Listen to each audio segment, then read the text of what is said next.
पांडु के 5 पुत्र थे, युधिष्ठिर, भीम, अर्जुन, नकुल और सहदेव। युधिष्ठिर, भीम और अर्जुन कुंती के पुत्र थे और नकुल तथा सहदेव माद्री के पुत्र थे। यह पांचों पुत्र पांडु को उनकी पत्नियों द्वारा भगवान का आह्वान करने पर प्राप्त हुए थे। सहदेव को ऐसी बुद्धि कैसे मिली, इसके पीछे भी एक कहानी है। एक दिन जंगल में अलाव के पास बैठे हुए उनके पिता पांडु ने अपने पुत्रों से कहा, इन 16 सालों में मैं न सिर्फ तुम्हारी माताओं से दूर रहा बल्कि ब्रह्मचर्य की साधना करके असाधारण भीतरी शक्ति और बहुत ज्यादा दूरदर्शिता, परख तथा बुद्धि हासिल की।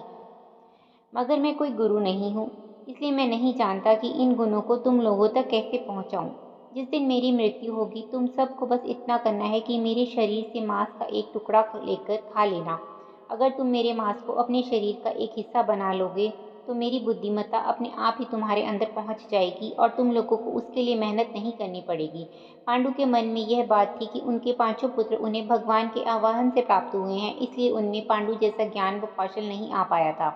इसलिए पांडु ने अपनी मृत्यु से पहले यह वरदान मांगा था कि उनके पांचों पुत्र उनकी मृत्यु के पश्चात उनके शरीर का मांस मिल बांट कर खा लें, ताकि पांडु का ज्ञान बच्चों में स्थानांतरित हो जाए। इसलिए जब पांडु की मृत्यु हुई तो उनके मृत शरीर का मांस पांचों भाइयों ने मिल बांट कर खाया था। माना जाता है कि पांडु के शरीर के मांस का ज्यादा हिस्सा सहदेव ने खाया था, इसलिए उसे सबसे अधिक ज्ञान था, जबकि एक अन्य मान्यता के अनुसार सिर्फ सहदेव ने ही पिता का इच्छा पालन करते हुए उनके मस्तिष्क के 3 हिस्से खाए थे। जब सहदेव ने पहला टुकड़ा खाया तो सहदेव को इतिहास का ज्ञान हुआ, दूसरे टुकड़े को खाने पर वर्तमान का और तीसरे टुकड़े को खाते ही सहदेव को भविष्य का ज्ञान हो गया। महाभारत में श्री कृष्ण के अलावा सहदेव ही केवल एकमात्र शख्स था जिसे भविष्य में होने वाले महाभारत के युद्ध के बारे में संपूर्ण बातें पता थी। कृष्ण को डर था कि कहीं सहदेव ये सब बातें औरों को ना बता दे, इसलिए श्री कृष्ण ने सहदेव को श्राप दिया था कि यदि उसने ऐसा किया तो उसकी मृत्यु हो जाएगी।